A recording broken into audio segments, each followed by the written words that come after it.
میں بعد میں آپ کو اس کی تفصیل بتا دوں گا۔ فی الحال رانی کو بازیاب کرنے کا مسئلہ درپیش ہے، اس لیے آپ میری بات توجہ سے سن لیں۔ توجہ ہی سے سن رہا ہوں، میں نے کہا، تم بولتے جاؤ۔ آج جب رانی کو اغوا کیا گیا تو شبنم بھی اس کے ساتھ تھی، اللہ بخش نے کہا۔ یہ دونوں نہر کے کنارے والے نیم پختہ راستے پہ چل رہی تھیں کہ گلاب خان اپنے ساتھیوں کے ہمراہ گھوڑوں پر سوار وہاں پہنچ گیا۔ مجھے ایسا ہی محسوس ہوتا ہے کہ وہ لوگ اپنے کسی مشن پر نکلے ہوئے تھے اور انہیں راستے میں یہ لڑکیاں مل گئیں۔ انہوں نے انہیں اٹھا کر گھوڑوں پر لادنے کی کوشش کی۔ شبنم جان بچا کر بھاگ نکلی اور رانی کو وہ اٹھا کر لے گئے۔ میرا خیال ہے کہ گلاب خان کو شک ہو گیا تھا کہ انہی لڑکیوں نے تھانے دار کو ان کی سرگرمی کے بارے میں بتایا تھا۔ مجھے تو یہ ایک انتقامی کارروائی لگتی ہے۔ اس کا مطلب ہے کہ تمہاری بیٹی شبنم، میں نے سرسراتی ہوئی آواز میں کہا، وہ رانی کے اغوا کی چشمدید گواہ ہے؟ جی، یہی حقیقت ہے، اللہ بخش نے اثبات میں گردن ہلا دی۔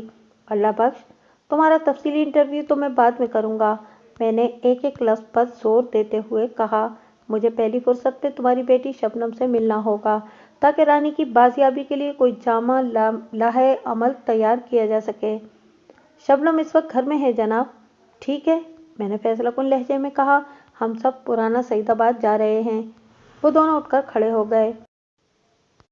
پرانا سعید آباد، جیسا کہ میں نے آپ کو بتایا ہے، نیا سعید آباد کے شمال میں لگ بھگ 4 میل کے فاصلے پر واقع تھا۔ میں نے کانسٹیبل رفیق کو اپنے ساتھ لیا اور اللہ بخش اور شوکت علی کی معیت میں ایک ٹانگے پر سوار ہو کر پرانا سعید آباد کی جانب روانہ ہو گیا۔ تھوڑی ہی دیر کے بعد ہم اصل سعید آباد یعنی پرانا سعید آباد نامی گاؤں کے اندر تھے۔ اللہ بخش کی رہنمائی میں ہم اس مقام پر پہنچے جہاں سے گلاب خان نامی غنڈے نے رانی کو اغوا کیا تھا۔ شبنم نے گھر جا کر اللہ بخش کو رانی کے اغوا کی کہانی منوعاً سنا دی تھی۔ وہ جگہ کھیتوں کے کنارے ایک مقام پر تھی۔ یہ دراصل ایک کچی پگڈنڈی تھی جو کھیتوں کے کنارے کے ساتھ ساتھ چلتے ہوئے نہر کے اس پل کی طرف جاتی تھی جہاں چند روز پہلے میں نے ناکہ لگایا تھا۔ اللہ بخش نے گلاب خان نامی غنڈے کے بارے میں جتنے وثوق سے بات کی تھی، اس نے میرے ذہن میں ایک سنسنی سی جگا دی تھی۔ یہ شخص اگر گلاب خان کے بارے میں جانتا تھا تو پھر میرے لیے بہت کام کا ثابت ہو سکتا تھا۔ میں اللہ بخش کو ذہن میں رکھتے ہوئے جائے وقوع کے معائنے میں مصروف ہو گیا۔ کچھ زمین پر مختلف انسانوں کے قدموں کے نشانات نظر آ رہے تھے۔ چند جانوروں کے پاؤں بھی بڑے واضح بنے ہوئے تھے جن میں گھوڑوں کے سموں کو الگ شناخت کیا جا سکتا تھا۔ یہ تمام تر نشانات آپس میں اس طرح گڈمڈ تھے کہ ان سے کوئی مدد لینا ممکن نظر نہیں آتا تھا۔ میں نے گھوم پھر کر اس کچی پگڈنڈی کا مختلف زاویوں سے جائزہ لیا، لیکن بادی النظر میں کھرے کھوج کا کوئی امکان دکھائی نہ دیا۔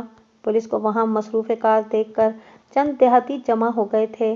میں نے ان سے بھی پوچھ گچھ کی مگر کوئی کام کی بات سامنے نہ آ سکی جس کی مدد سے میں رانی تک پہنچنے کی کوشش کرتا۔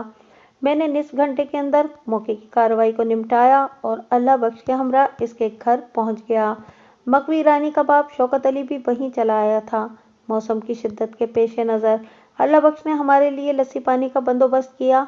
میں نے کہا، اللہ بخش، میں پہلی فرصت میں تمہاری بیٹی شبنم سے ملنا چاہتا ہوں۔ آپ لسی وغیرہ پئیں، میں شبنم کو بلا کر لاتا ہوں۔ یہ کہتے ہوئے وہ اٹھ کر گھر کے اندرونی حصے میں چلا گیا۔ ہم اس وقت اللہ بخش کے گھر کے وسیع اور اس صحن میں ایک سایہ دار درخت کے نیچے بیٹھے ہوئے تھے۔ وہاں 2 چارپائیاں پہلے سے بچھی ہوئی تھیں۔ میرے لیے اللہ بخش نے ایک کرسی ڈال دی تھی۔ شوکت علی کی زبانی مجھے پتہ چلا کہ اس گھر میں اللہ بخش اور اس کی بیٹی کے سوا اور کوئی نہیں رہتا تھا۔ برسوں پہلے شبنم کی ماں زینت کا انتقال ہو گیا تھا۔ گاؤں دیہات کے گھروں میں عموماً کشادگی دیکھنے کو ملتی ہے۔ اللہ بخش کا گھر کچھ زیادہ ہی کشادہ تھا۔ صحن کے انواع و اقسام کے درخت سے سجا ہوا تھا۔ ایک دیوار کے ساتھ مال مویشی بھی بندھے ہوئے تھے۔ شوکت علی نے مجھے بتایا کہ اللہ بخش پہلے شہر میں رہتا تھا اور کافی عرصے پہلے گاؤں میں آ کر آباد ہو گیا تھا۔ تھوڑی دیر کے بعد اللہ بخش اپنی بیٹی کے ہمراہ میری طرف بڑھتا نظر آیا تو میں نے شوکت علی سے کہا، میں شبنم سے تنہائی میں بات کرنا چاہتا ہوں۔ وہ فوراً سے پیشتر میری بات کی تہہ میں پہنچ گیا۔ اگلے ہی لمحے وہ اٹھ کر کھڑا ہوا اور میری طرف دیکھتے ہوئے بولا، ٹھیک ہے تھانے دار صاحب، میں اپنے گھر چلتا ہوں، آپ ادھر سے فارغ ہونے کے بعد میری طرف آ جائیے گا۔ تمہارا گھر کس طرف ہے شوکت علی؟ میں نے پوچھا۔ اسی گلی میں ہے جی، شوکت علی کے بجائے اللہ بخش نے جواب دیا۔ پھر شوکت علی کی طرف دیکھتے ہوئے بولا، بیٹھو نا، تم کہاں جا رہے ہو؟